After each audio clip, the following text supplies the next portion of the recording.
Hi, it's Jacob here from Propora.ai. In this video, I'm going to be walking us through the process of shortlisting a property. This is, really central to the entire platform.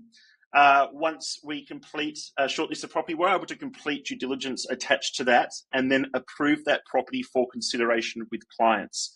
So generally think of it as two silos. We've got our client pipeline and silo in one corner, and on the other side of the fence, we have the property due diligence, shortlisting and approval silo. We are discovering properties, we're adding off markets, etc. We are then shortlisting those, moving them over into the shortlisted pool. That's where we do all of our due diligence. Once we are satisfied and packaged up that due diligence, we are assuming then that that property is ready to be showed to a client. We then approve it into the approved pool. Now, that's not to say that the property has met all of our minimum requirements in terms of performance or value or estimated purchase price, etc. It just means that we have completed the due diligence. At any point, we can reject that property. As we're going through the due diligence, we've decided it's really not going to cut the mustard. We can reject it, and then that disappears into the rejected pool. But once it is approved, it then is available to be assigned to a client transaction. So that's how we understand that pipeline there. Now, how do we shortlist a property? We are in the discovery page. So properties into the discovery tab up here.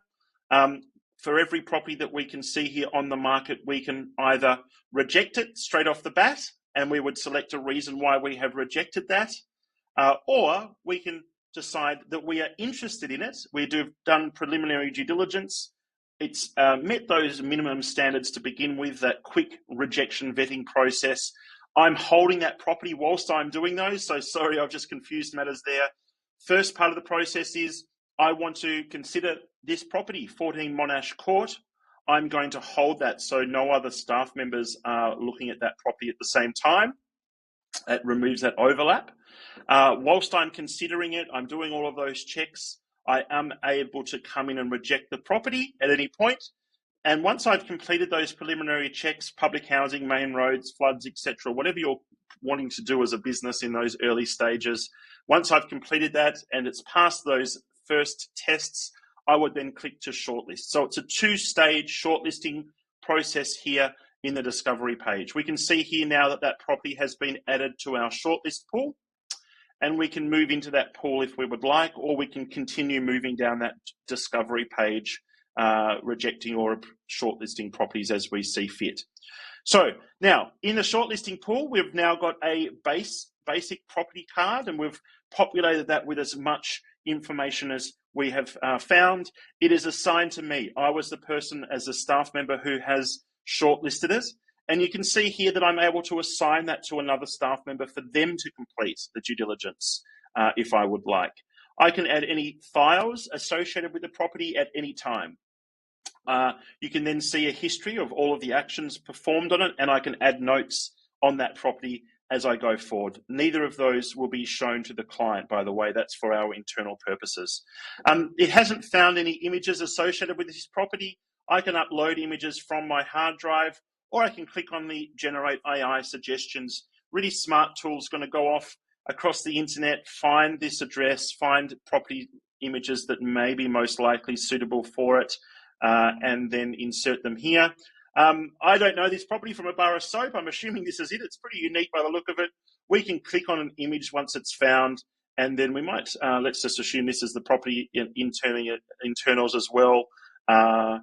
That one caused an error for some reason. It might be too big. It might be the wrong format to be used ongoing. We can change the order of these images. And once again, as mentioned, we can delete or add any from our hard drive as well. So once we're comfortable with the list here, we're able to close that, and we can now see that that image is used for this property.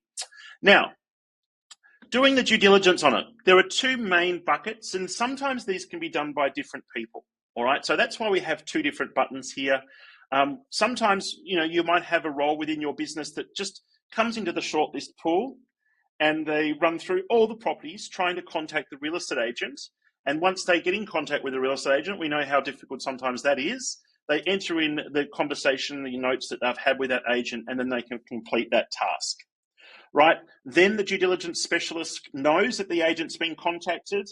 They have potentially confirmed it's on the market, and we've listed any details in there that they can use for that ongoing due diligence. They might jump in as a separate task and then complete the due diligence process, which I'll go into in a moment. You might just do all this yourself. That's fine. You can wear two hats, and you can just jump in here directly to the due diligence pop-up, and you can enter the agent interview, etc., in here if you prefer, and just complete it in this one pop-up or one dialog box. At any time, you can click on the reject property once again. If you find new information about it that rules it out for you and your purposes, you can reject it there. Now, we are rejecting the property at the property level here. So this will be rejected for all clients forever, right? This property is removed now from our, we might have found that there's a bikie hangout next door, or it's impacted by floods, or the agent's just asking a ridiculous price for it. We have got no chance of negotiating. We just want to get it away from our, cluttering up our shortlisted pool. We can reject it. At a later date, we might assign it to a client, and the client says no to that property. We don't want to reject the property. We just want to reject the property for that client. We do that at a later stage when it's attached to a transaction. So hopefully that makes sense, the difference there. So let's complete the due diligence for this property. I can go into an hour-long video on this process. I am very happy to film multiple videos and to go deeper into this. At this point, I just wanted it to be an introduction to how to actually do this. There are multiple tabs to complete. The first one is just high-level details about the property. And obviously, as we complete due diligence, as we talk to real estate agents, etc., we can come back in here and edit and update these numbers as we go. As much information as we can locate about the property automatically is automatically added here. It didn't pick up the year that it was built, or it actually might have done, and it automatically selected before 1987. If it's before that, we just put it into the one bucket. For tax reasons, it doesn't have any impact. And sometimes with older properties, we don't want to be accountable to the exact year when we're talking to a client. Sometimes it's difficult to know when it was actually even built. So anything prior to 1987, we just put into that bucket. So we're obviously coming in here and selecting different prices, values, etc. These are going to be important for the reporting given to a client. What is the property been, the asking price is different to what we think we're going to be able to buy it for.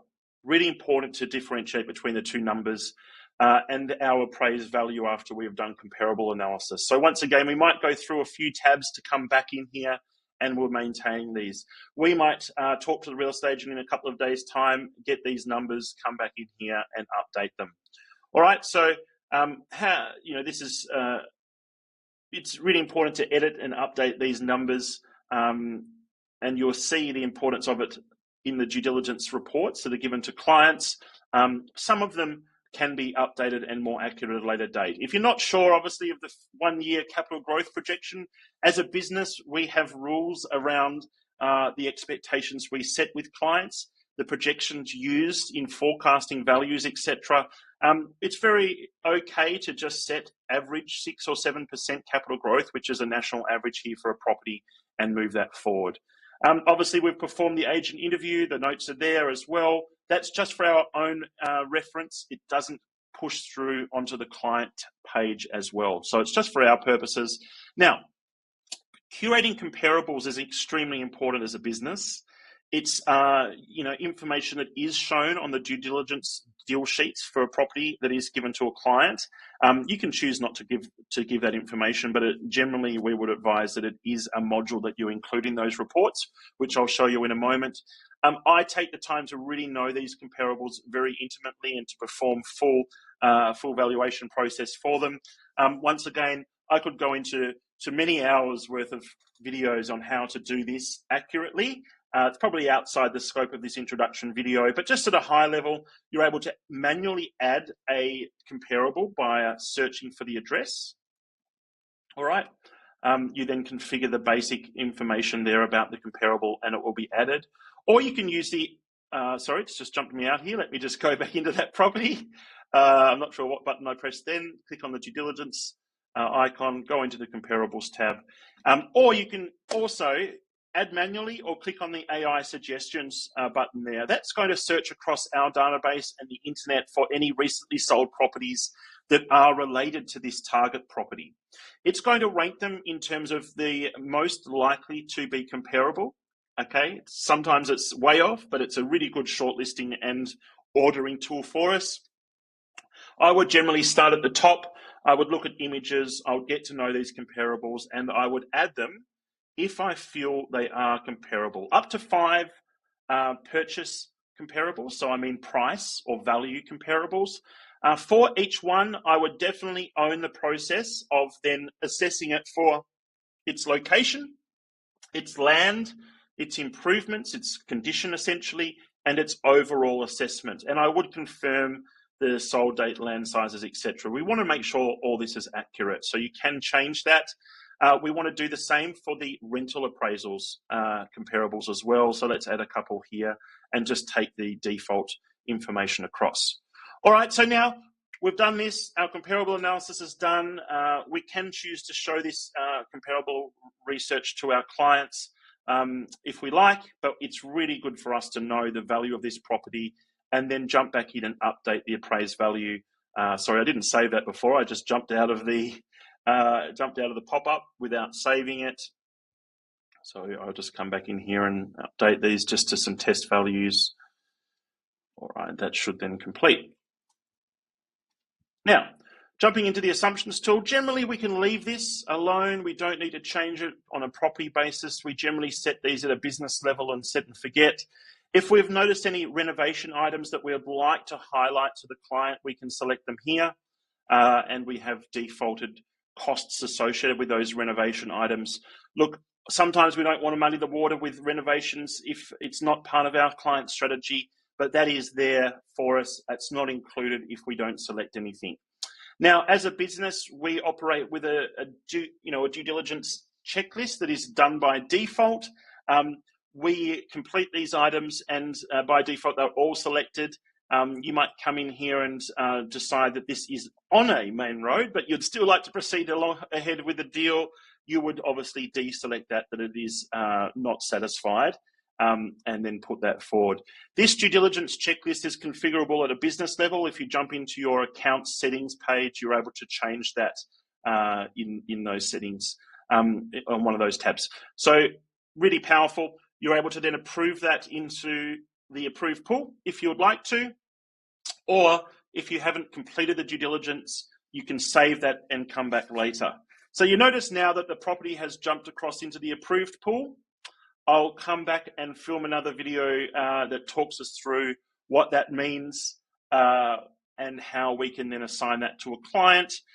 Really importantly, we can click on the left-hand top icon within the shortlist pool to view this report, or we can click on the address here in the approved pool. This is the deal sheet that the client will see when you assign this property to them to consider. Okay, so you're able to change the information in the due diligence pop-up to perfect what is displayed here. Obviously, it's branded to your business. Some really powerful information to provide to the client. Take your time to go through this report. You are able to include or exclude individual modules. So you might not like to include our default push assessment.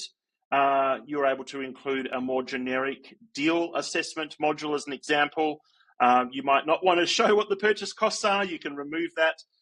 Very configurable, this page. Once again, you're able to do that via the account, your account page, and then client reports, view the assessment sheet. Here are all the checklist items that you can configure as a business, and then you can come in here to module management. You can decide to not display most of the report. Some really interesting ones there that you would potentially feel would improve your chances of a client agreeing and seeing the value of that property. So I've covered a lot in this video. You've been very patient.